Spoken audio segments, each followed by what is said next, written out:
by K.G. Scott. Chapter 9. The circle begins.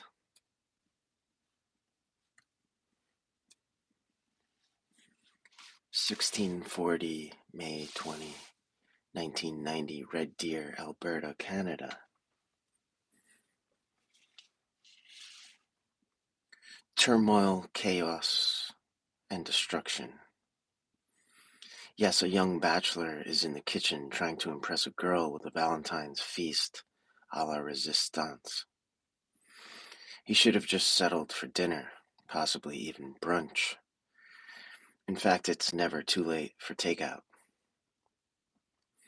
Oh, the serenity of it all. He, of course, has used far more pots, pans, and utensils than needed, and by following the recipe book so diligently, the clock is tick, tick, ticking away. And if this wasn't enough, ding, dang, dong, ding, dong, dong, ding, ding.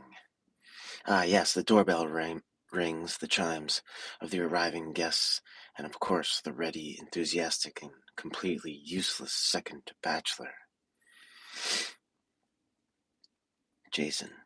Kelly, hey buddy. Kelly. Jason, you dolt. I see you've started without me. Oh gee, I wonder why, Mr. Late. Jason chuckles. The two men exchange the complimentary shoulder punches, and then Jason opens the fridge to pull out a six-pack of beer. Hoo-wah! Crack one for Wendy. I'll take it to her. Is she upstairs? I'll take it to her. Is she upstairs? Kelly says as he begins to head towards the living room. Yeah, her and Carla are getting the girls ready to play outside, Jason says with a big grin on his face as he holds out 2 bottles of beer and an opener. Kelly reels to face Jason. The look of fear and surprise on his face is made even more comical by the way he bounces his forehead off the open door and doesn't change his expression. Carla?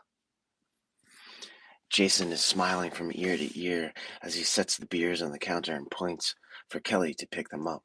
We thought it was a good idea to keep it a secret. Secret? Kelly asks. You mean this was Carla's idea too? Hell no. She doesn't know you're going to be here either, Jason says as he goes back to preparing the meal of the century. And she does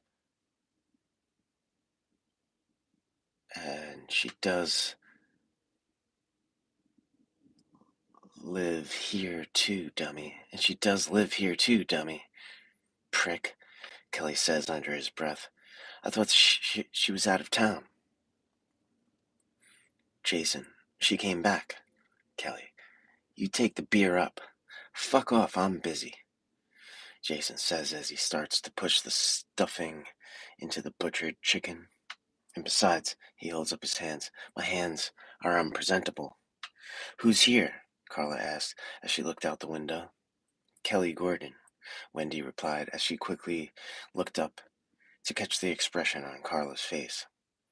It was the same as Kelly's reaction. Kelly, Kelly, Kelly. The two little daughters said excitedly at the same time. Is Uncle Curly going to come play with us today too? The youngest asked. No, sweetie, Wendy started. He has to work today, and he's too far away. Wendy, I can't believe you did this to me. Carla was fidgeting at a world record pace. She was pacing around the room, stopping and turning and bouncing around as if she was one of those toy cars that go like hell until they run into something, then spin around and go like hell until they hit something else. We thought it was a good idea to keep it a secret, Wendy said. Who? Is this Kelly's idea too? Carla began. I just can't believe this. No, what's wrong? Wendy asked as she zipped up the last of the snow pants to get the younger girls ready to go play outside. You've been pissed off at yourself ever since New Year's Eve for not talking to him or dancing with him or even staying to talk after you said hello. I can't stay, Carla began to leave, but Wendy grabbed her and sat her down on the bed. Oh my God, this isn't fair. I have to go. Girls, go outside and play while Auntie Carla has a nervous breakdown. Wendy laughs as she shooes the girls down the stairs. Get Kelly to help you with your coats and mittens. The girls run down the stairs, calling out to Kelly to come quick and get them ready for the winter wonderland of fun waiting outside. Come on, little sister, Wendy giggled. Let's go set the table. Wendy was doing up the collar buttons and getting ready to release the little munchkins when Carla and Wendy were coming down the stairs. Hi, Kelly said as she closed the door behind the girls. Hello, Wendy said as she gave Kelly a quick hug. You are late. Yeah, well, it seemed like the fashionable thing to do, Kelly said with a dry humor. He, Carla giggled as she walked past, and without stopping or looking at him, she said hello and cleared her throat. They all went into the kitchen to witness the comical tragedy of the bachelor at work. Hey, get out, Jason barked. No women allowed in the kitchen today. Great, where's the barbecue? Kelly quipped. Jason and Wendy chuckled, but Carla burst out loud into laughter. Kelly had the same expression on his face as before and turned away so they couldn't see him. Luckily, this time, he didn't slam his face into any doors. What should I do to help? Kelly said to Jason. Why don't I help you? Wendy put her arms around Jason and possibly saved the day, while Kelly and Carla set the table. No, Jason said, but then Wendy gave him a little squeeze to get the hint across. Well, okay. That's not such a bad idea, Kelly. Set the table. Carla, set the table, Jason ordered. Kelly and Carla went ahead and set the table. The only conversation exchanged was about how the table should be set, and luckily they both had the same idea of how it should be. They were both very nervous. Kelly would offer Carla a beer, and she would say no thanks. Then Wendy would force her to take it anyway. During the meal, a topic of conversation would come up, and Jason or Wendy would find a way to get the two involved. They had been sat across from each other, and now it was time to lay on a little gentle pressure to finally break the ice. Jason, so what do you two think of coming to Essie's with us later? Wendy, Miss Simpson is going to watch the girls for us. Jason, we could take my car. I'll drive tonight. Wendy, there's going to be some really good door prizes and stuff. Jason, I have tickets, so we won't have to pay the cover. Oh, for Christ's sake, Kelly dropped his fork and knife and looked straight at Carla. They won't leave us alone until We what? Carla blurted. Kelly, will you go out with me somewhere? Carla, where? Kelly, Calgary. Carla, Calgary sucks. Kelly, Edmonton. Carla, Edmonton sucks. Kelly, well, Toronto is too far, so where the hell do you want to go? Carla begins to laugh again. Wendy and Jason start as well, and Kelly finally breaks from his blank stare. He shakes his head with a smile and looks over to her. Let's just go for a drive later. I'm sure we'll end up somewhere nice. I don't know. How about Edmonton for hot chocolate? Carla, how about Edmonton for popcorn? Kelly, movie popcorn with lots of salt and butter? Carla laughed and laughed. Her happiness was utterly contagious, and everyone was finally at ease. Lots and lots of salt and butter, Kelly said through his laughter. Carla tilted her head and stared deep into his eyes, and with a smile no one had seen on her face in the year and a half since Reggie died. With her sparkling eyes so full of innocent joy, she looked deep into Kelly's eyes and said quietly, Lots of everything. 1427, July 17, 1990, Seattle, Washington, USA.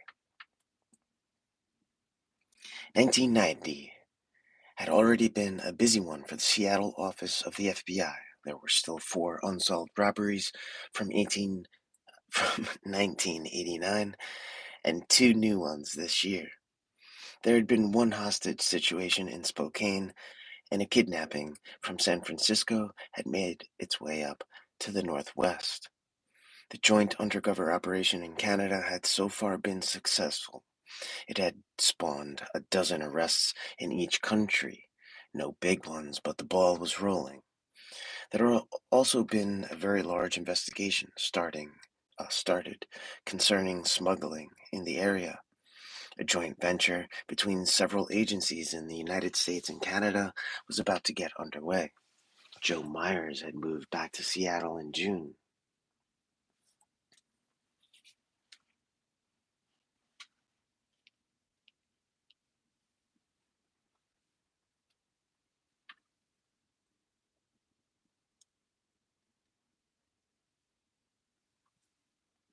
A couple other agents were taking turns working in Canada. In fact, a lot had happened in the past year. Some evidence from crime scenes in Edmonton and Grand Prairie was a little too similar to what was found at a murder in Toronto. Evidence from Toronto was similar to evidence in Spokane, Spokane to Chicago, Chicago to Detroit, Detroit to Portland. Joe had found a pattern.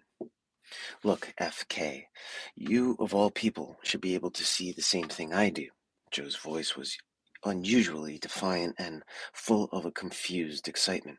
Maybe you should start again. I see some similarities, but I don't know if I would put all these together in pile so quickly. FK's voice was unusually full of bewilderment. Look at the ballistic report from the bullets that killed Hill and DuPont in Vancouver. Then compare them to the report from the drive-by in Detroit. Then the body found in Portland 2 nights ago. Joe was being extra specific so Clark wouldn't miss another point. Shit. Okay, give me a minute. Clark knew he had missed something.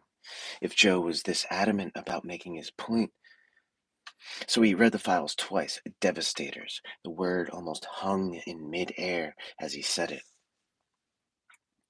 Joe nodded, and the two men felt like they were suddenly on the outside looking in. There were between 25 and 30 rounds fired in these cases, and out of that, at least 3 or 4 didn't explode. FK had caught it, and now it was time to dig deeper. That means either these shots are coming from far away, or they are poor designs. Alvarez wouldn't use poor quality stuff. Read the rifling charts, Joe said, as he gathered all the saliva that was gushing into his mouth and swallowed it. He couldn't figure out why he was nervous. Maybe the thought of the big picture he hadn't figured out yet. Maybe the way all these cases came around to each other in one way or another.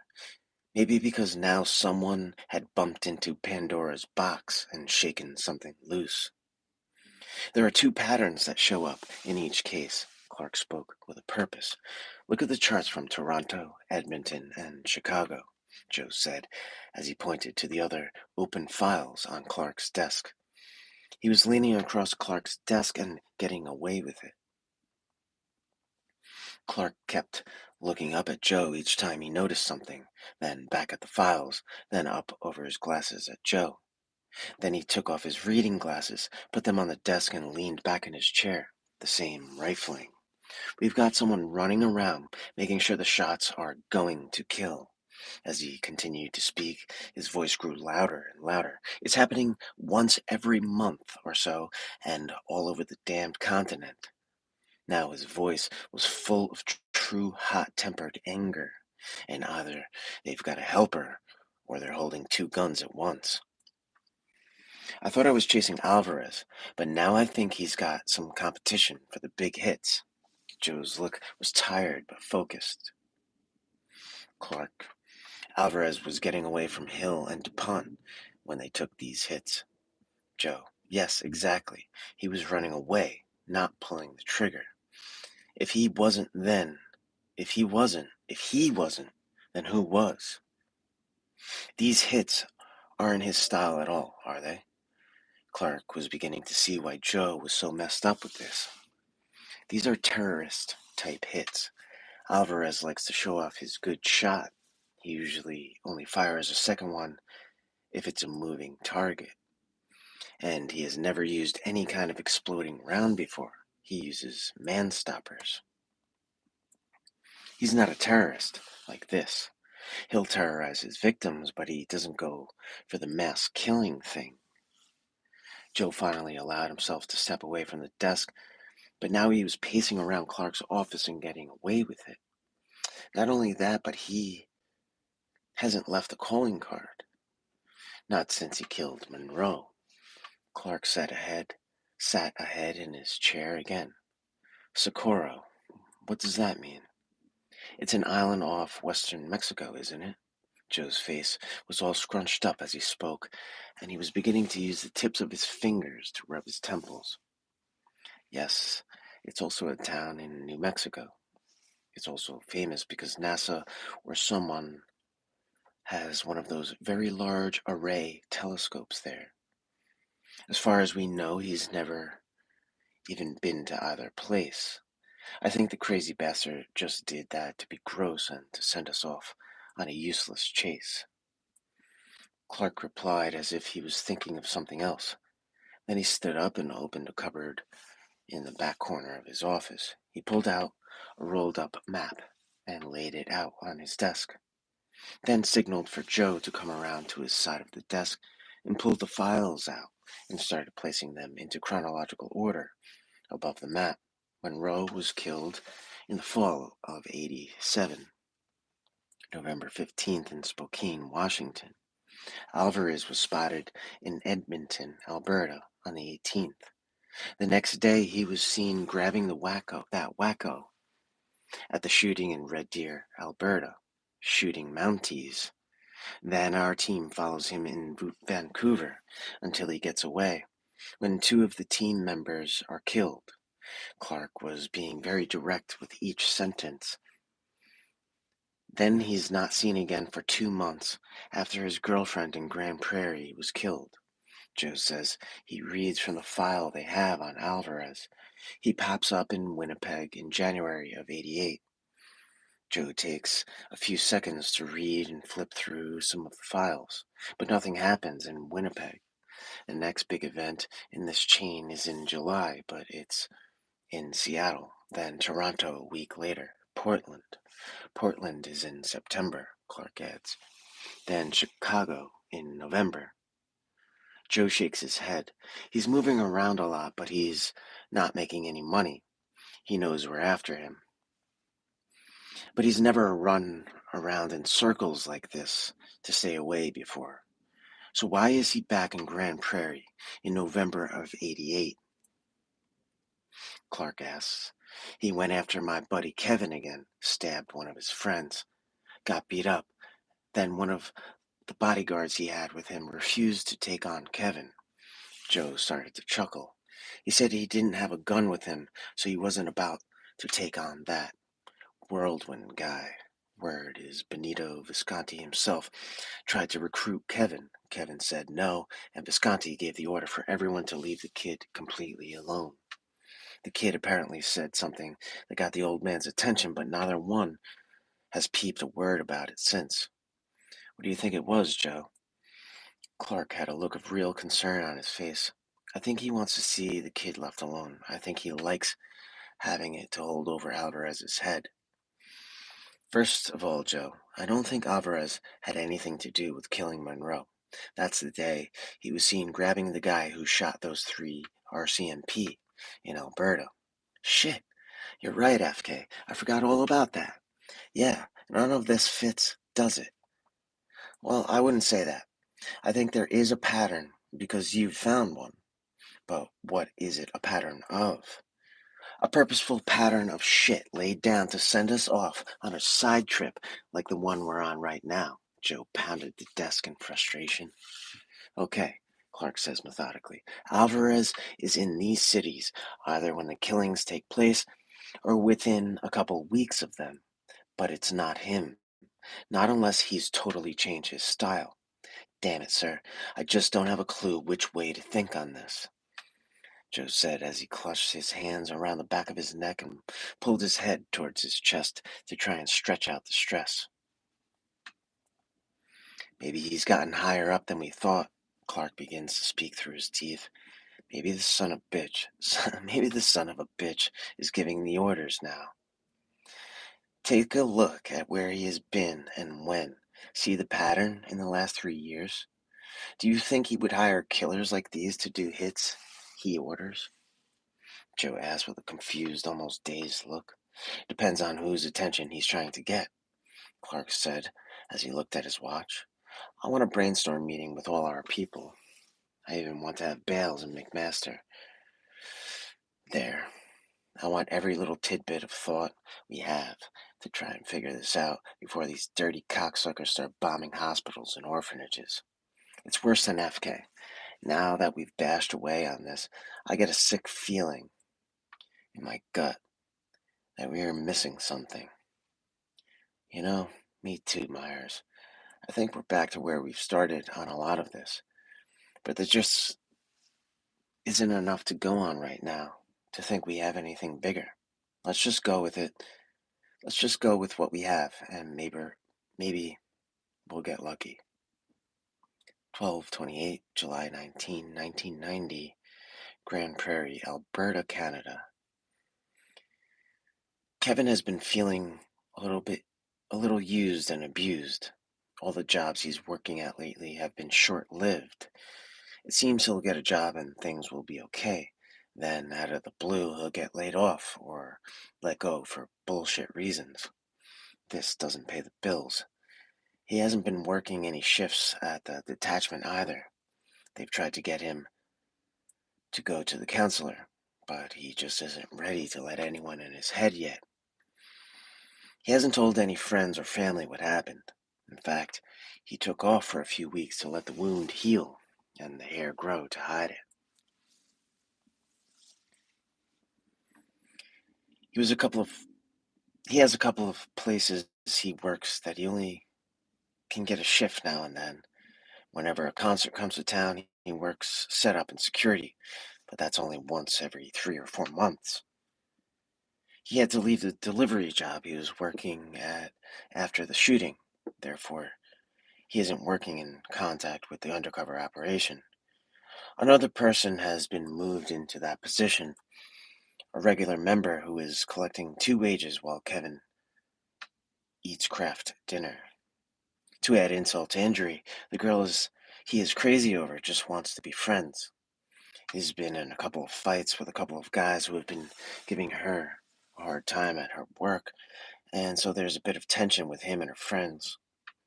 As far as his friends go, well, he's feeling pretty alone. He's also been trying lately to find out how the little boy from the hostage incident in Fort St. John is doing. He had heard a lot of rumors, but nothing for sure about what had happened to him. Kevin knew the boy was still in foster care, but that was all. Guilt, sadness, and heartbreak over what had happened that cold day had been festering in Kevin's mind ever since, and it was time to see what could be done. So Kevin made some inquiries and waited for an answer. Hello, Kevin says, with no emotion, as he picks up the ringing phone. Yes, I'm Kevin Shears. Who's calling, please?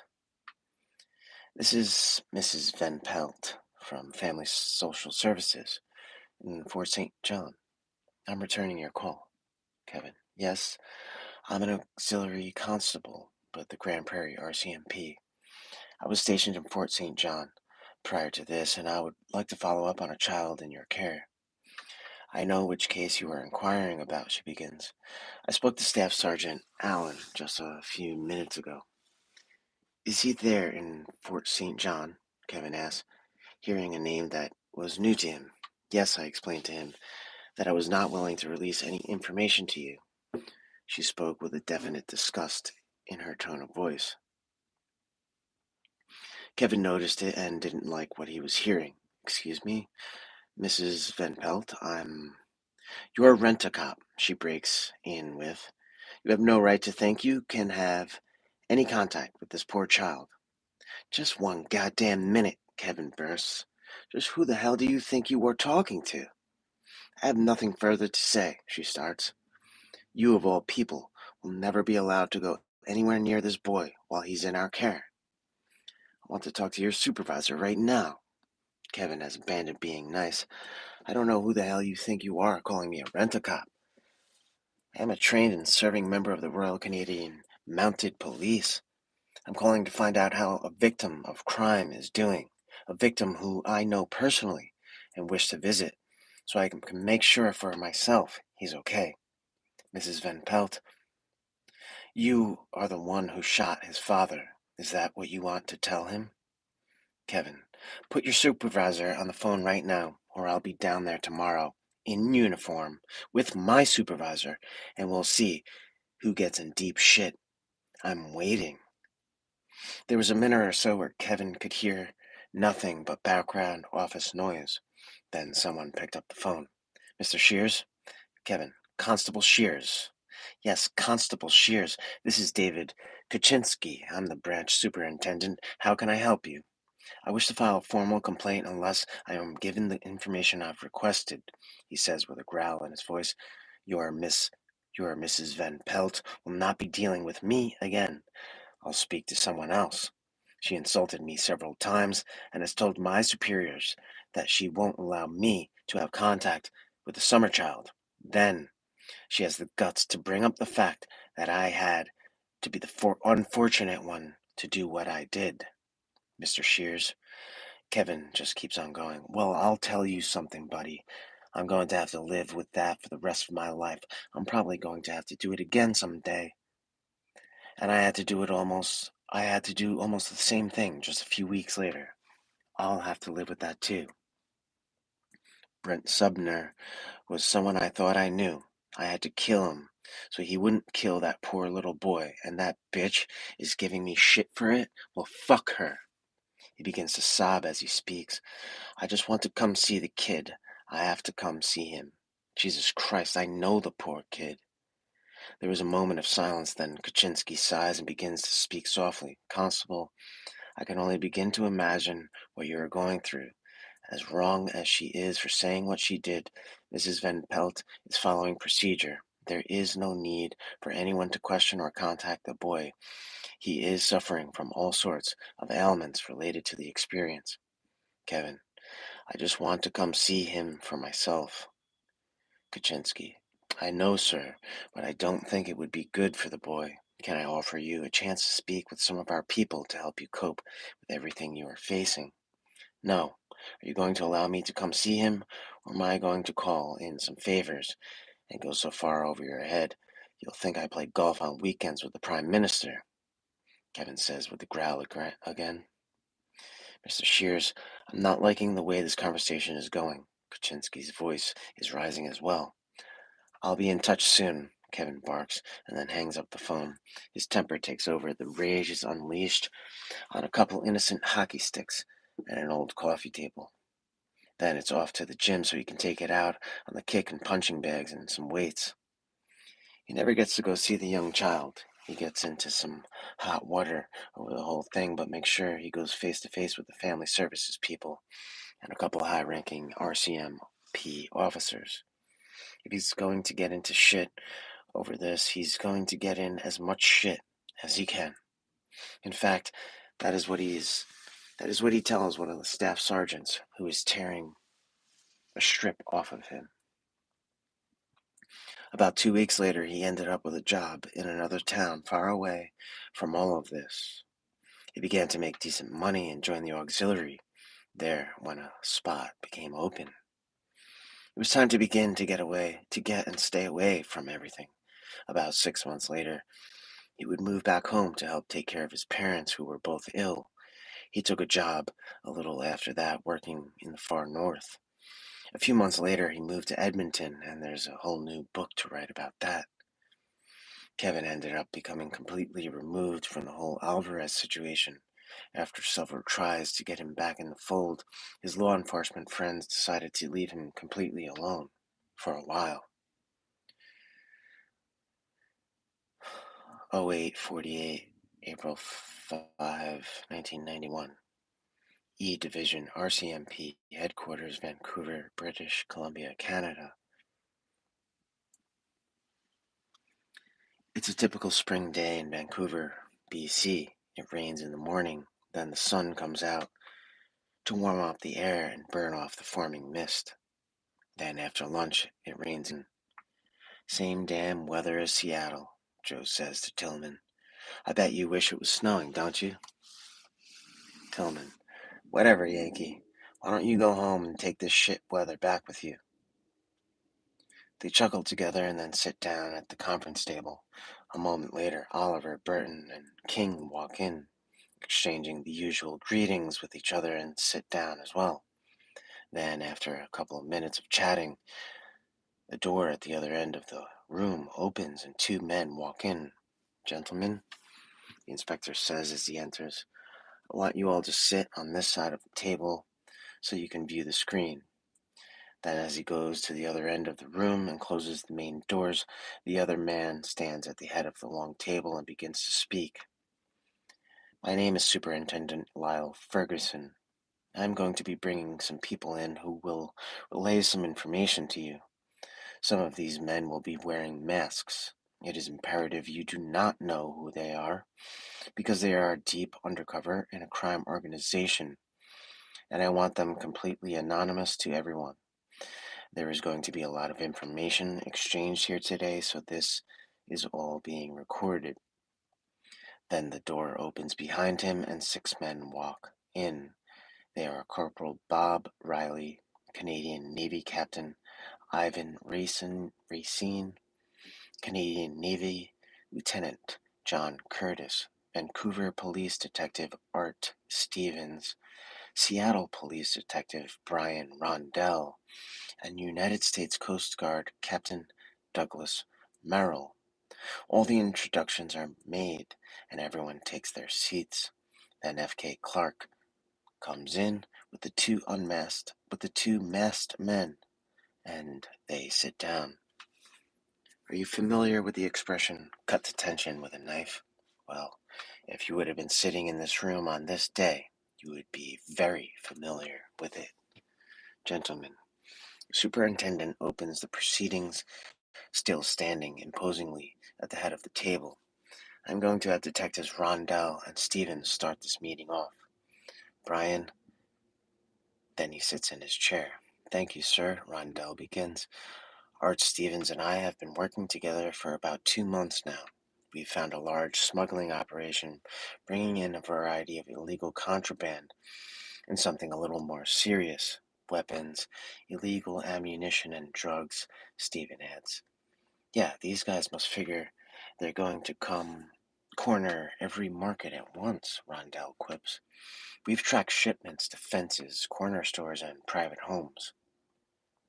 Stevens: "We won't be able to build Rome in a day. I expect we'll be here for a couple of days at the least. There's a lot of information to pass on to you, and I'm sure we'll all have tons of questions and things to add as we go along. So let's get started." The information continues, each sentence revealing more shocking statements than the one prior to it. Pages of information are handed out. Images and photographs of people, vehicles, buildings, and ships are shown on the screen. Each of the masked men tell stories of things they have done and witnessed. Then the brainstorming begins.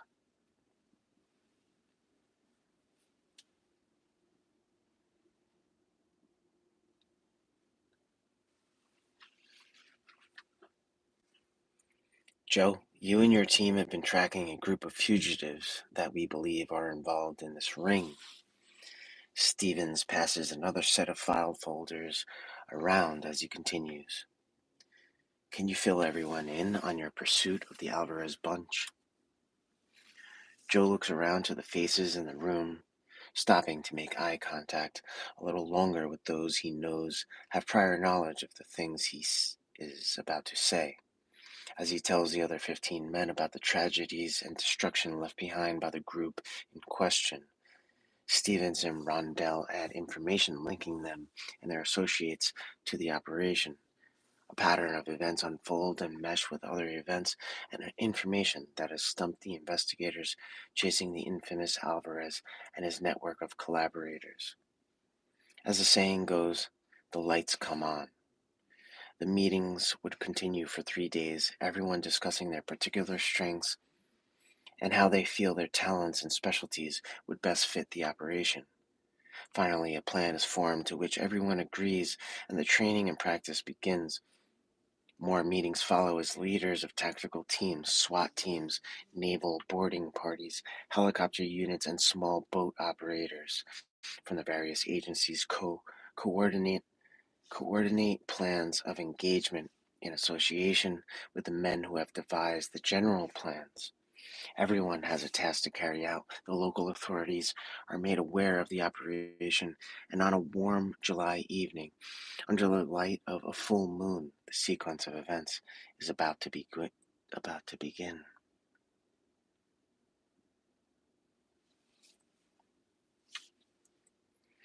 Finally, a large group of law enforcement and military personnel are perched and ready to strike a fatal blow to the world of Antonio Alvarez, his colleagues, and their bosses.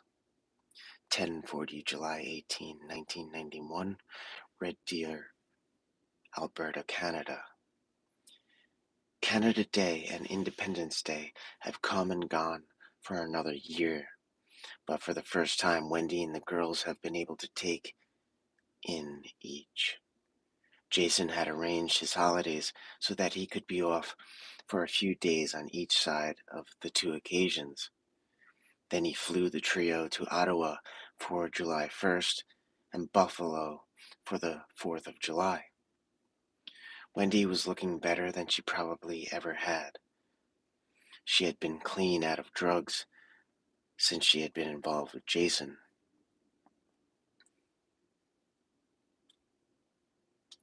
She had cut her smoking and drinking down to the point where neither was a habit anymore.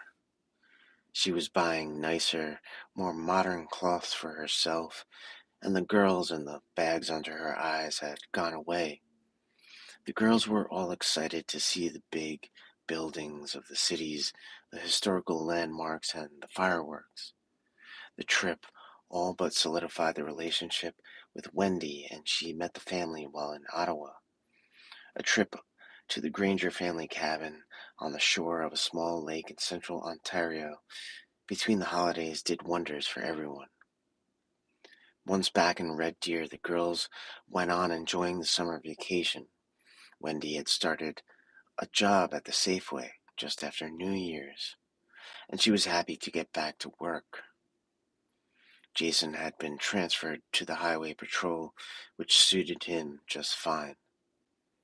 The one day after Wendy got back from work, the two little darlings who had a special request confronted her.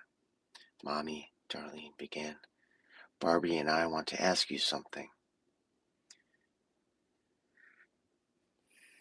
This was quite a grown-up statement, for Darlene, and Wendy eloquently braced herself for the impending decision to follow up. "Go ahead, sweetie. Mommy is listening." "Barbie and me have thought about this, and we want to know if it's okay," Darlene explains, while Wendy makes eye contact with the younger sister. Little Barbie nods and smiles frantically, relaying that a yes was the appropriate and expected answer. "Do you think it would be okay if we started to call Jason our daddy?" the tiny girl asked, as she stood in front of her mother looking very serious and very hopeful. Wendy gasped and sighed and swallowed the lump that swelled in her throat. Then a tear began to drop from each eye, and she grasped each daughter's right hand gently in her own shaking hands. "Oh, honey," she said with a quiet, shaking voice, looking back and forth to each girl, "I think that is so wonderful. Are you going to marry Jason if he becomes our new daddy?" Barbie asked again with a smile and nod. "Well, you silly, she has to marry him to make him a daddy, you know," Darlene says firmly to her younger sister, who just shakes her head and shrugs her shoulders as if she is just trying to make a point. Wendy starts to laugh and cry harder at the same time, then gets enough composure to say,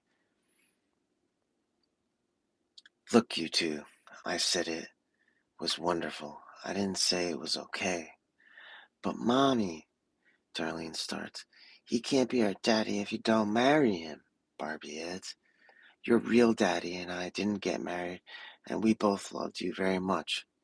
Wendy was trying to be as good as she could be.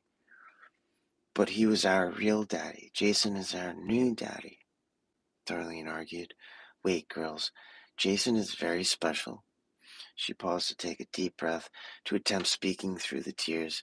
I think the world of him, but I'm still deeply in love with your real daddy. We know, Mommy. So are we, too. Barbie was starting to cry. Darlene is heavy into the tears now as she jumps up her mommy's lap so she can hold her. She's Then she says, "Oh, Mommy, I miss Daddy all the time, but Jason does all the nice things now. I really like it when he stays here sometimes." Yeah, Barbie jumps up on the other lap. I want him here. I want him to be here for always.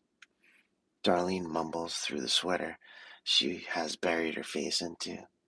Yeah, again from Barbie. Well then, Wendy says, I guess we should ask Jason. 2025, July 20th, 1991, Red Deer, Alberta, Canada. It's roughly a 12-hour drive from Fort St. John, BC to Red Deer, Alberta, and that's if you don't have any delays. Earl had delays, so when he finally pulled up in front of his son's house, he didn't want anything else but to rest. He had stayed out here for 2 weeks when Kelly was in the hospital after the shooting. It had taken him about that long to clean it up. He's a neat freak and Kelly is not, so he was expecting the place to be neater than usual, but not spectacular. As he opens his car door, Kelly is walking down the steps to the sidewalk. Hi, kid. Get my stuff, will you, please? He says as he reaches over to use the automatic release button. Did you have the radio on while you were driving down, Dad? Kelly asked as he opens up the trunk of Earl's big Oldsmobile. No, I was listening to Waylon and Willie. Why? Earl asks as he grabs a wrapped gift and hands Kelly his birthday present. Here, it's late. Kelly chuckles and looks at his dad. Thanks, Pop. Yeah, the radio. There was a big bust out on the coast. Huge operation with the Navy, the U.S. Coast Guard, the FBI, and the locals in Vancouver and Seattle. Earl. Sounds kind of big. I guess they figure the total take to be in the hundreds of millions. Kelly began to list the details. There were ships stopped, buildings raided, cars chased, and they didn't fire a shot. Sounds good, Earl said in his usual unexcited way. Were you involved in some way? Sort of, I guess. Kelly stops and turns to look his father straight in the eyes.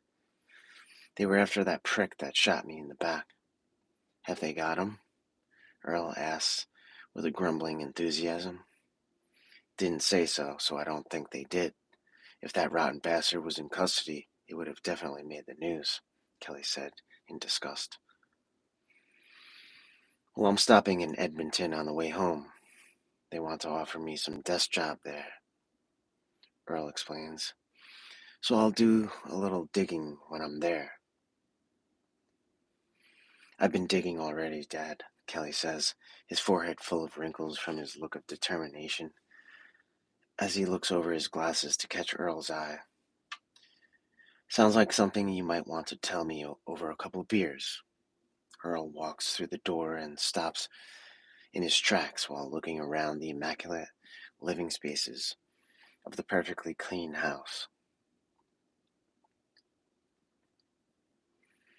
You hired a maid to do this, or had a month off, and someone lighting a fire under your ass? Kelly takes the suitcase into the spare room and puts his present on the table in the kitchen. In the meantime, Earl has popped the caps off a couple of cold beers from the fridge and sat at the table. Kelly is about to sit down when the phone rings. Talk to me, Kelly wisecracks, As he answers the phone, "Yes, Carla, he just walked in. Will you be here soon?" He looks at his dad and smiles from ear to ear. Then the conversation continues for about a minute and Kelly hangs up and sits down.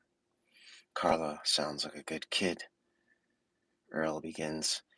"How has she been doing? For real?" Kelly sighs. Well then, well, then with his head bowed down, slouching in his chair and holding his beer with both hands between his thighs. "We get along really great, but I think I like her more than she likes me." I asked how she was doing, not how the two of you were doing.